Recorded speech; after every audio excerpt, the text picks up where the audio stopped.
क्या आपने कभी सोचा है कि मृत्यु के तुरंत बाद आत्मा कहाँ जाती है? गरुड़ पुराण के अनुसार मृत्यु के बाद आत्मा की पहली यात्रा शुरू होती है प्रेत योनि से। एक ऐसी अवस्था जहां आत्मा न पूरी तरह मुक्त होती है और न ही नए जन्म में प्रवेश करती है।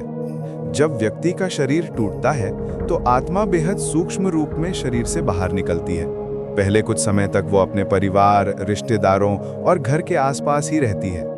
कहा जाता है कि इस अवस्था में आत्मा सब देख सकती है, सुन सकती है, लेकिन किसी को छू नहीं सकती। यही अवस्था प्रेत योनि कहलाती है। गरुड़ पुराण बताता है कि आत्मा जन्म भर के कर्मों के प्रभाव में होती है। अच्छे कर्म करने वालों की प्रेत योनि शांत और हल्की होती है, जबकि गलत कर्म वाले व्यक्ति की प्रेत योनि बेचैन, भारी और पीड़ादायक बन जाती है।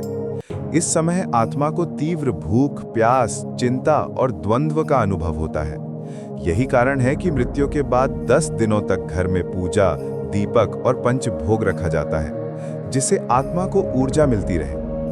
प्रेत योनि लगभग 11 दिन तक रहती है। इन 11 दिनों में आत्मा धीरे धीरे अपने सांसारिक बंधनों से अलग होती है।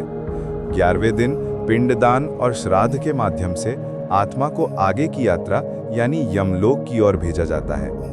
गरुड़ पुराण कहता है कि प्रेत योनि हमें ये सिखाती है कि मनुष्य के कर्म ही उसकी यात्रा तय करते हैं। इसलिए जीवन में किए गए हर कर्म का परिणाम मृत्यु के बाद की यात्रा में सामने आता है।